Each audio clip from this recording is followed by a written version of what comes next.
জুবিন গাৰ্গ ডাঙৰীয়াই আমাৰ প্ৰয়াত গণশিল্পী ৰাজীৱ হদিয়া ডাঙৰীয়াৰ ওপৰত কালি যি মন্তব্য অপমানসূচক মন্তব্য আচলতে আগবঢ়াইছে, মই ভাবোঁ যে এয়া জুবিন গাৰ্গৰ চৰম এক অহংকাৰৰ তেওঁৰ বক্তব্য বা এক অহংকাৰী মানুহৰ বক্তব্য হিচাপে কালি তেওঁ এই বক্তব্য আগবঢ়াইছে।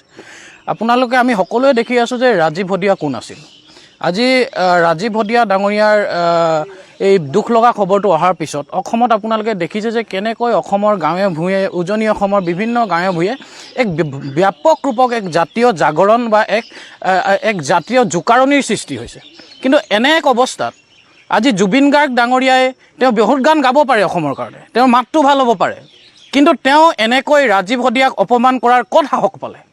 গতিকে তেওঁ যি অপমান কৰিছে যে তেওঁ নিজে ক'বলগীয়া হৈছে যে জাতিৰ কাৰণে বা দেশৰ কাৰণে ময়ো গান গাইছোঁ।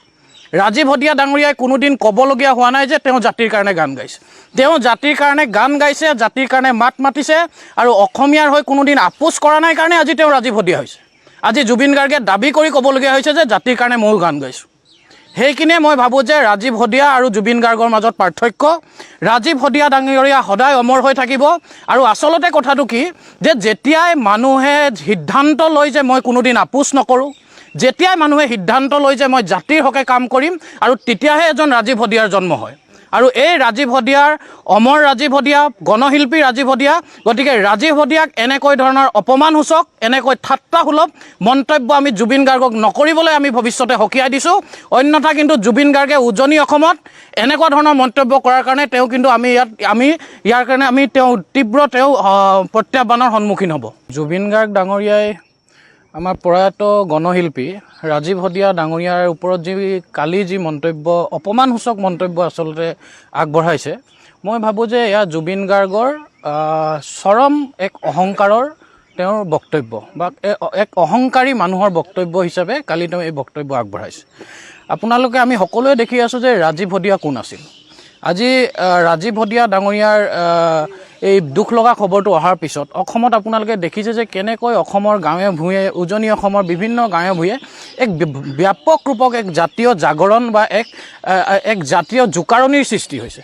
কিন্তু এনে এক অৱস্থাত আজি জুবিন গাৰ্গ ডাঙৰীয়াই তেওঁ বহুত গান গাব পাৰে অসমৰ কাৰণে, তেওঁৰ মাতটো ভাল হ'ব পাৰে, কিন্তু তেওঁ এনেকৈ ৰাজীৱ হদিয়াক অপমান কৰাৰ ক'ত সাহস পালে?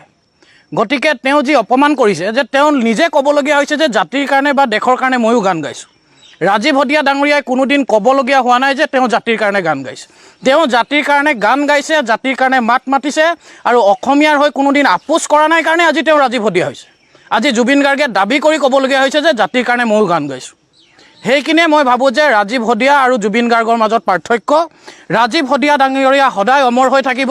আৰু আচলতে কথাটো কি যে যেতিয়াই মানুহে সিদ্ধান্ত লয় যে মই কোনোদিন আপোচ নকৰোঁ, যেতিয়াই মানুহে সিদ্ধান্ত লয় যে মই জাতিৰ হকে কাম কৰিম, আৰু তেতিয়াহে এজন ৰাজীৱ হদিয়াৰ জন্ম হয়। আৰু এই ৰাজীৱ হদিয়াৰ অমৰ ৰাজীৱ হদিয়া, গণশিল্পী ৰাজীৱ হদিয়া, গতিকে ৰাজীৱ হদিয়াক এনেকৈ ধৰণৰ অপমানসূচক, এনেকৈ ঠাট্টাসুলভ মন্তব্য আমি জুবিন গাৰ্গক নকৰিবলৈ আমি ভৱিষ্যতে সকীয়াই দিছোঁ। অন্যথা কিন্তু জুবিন গাৰ্গে উজনি অসমত এনেকুৱা ধৰণৰ মন্তব্য কৰাৰ কাৰণে তেওঁ কিন্তু ইয়াৰ কাৰণে তেওঁ তীব্ৰ প্ৰত্যাহ্বানৰ সন্মুখীন হ'ব।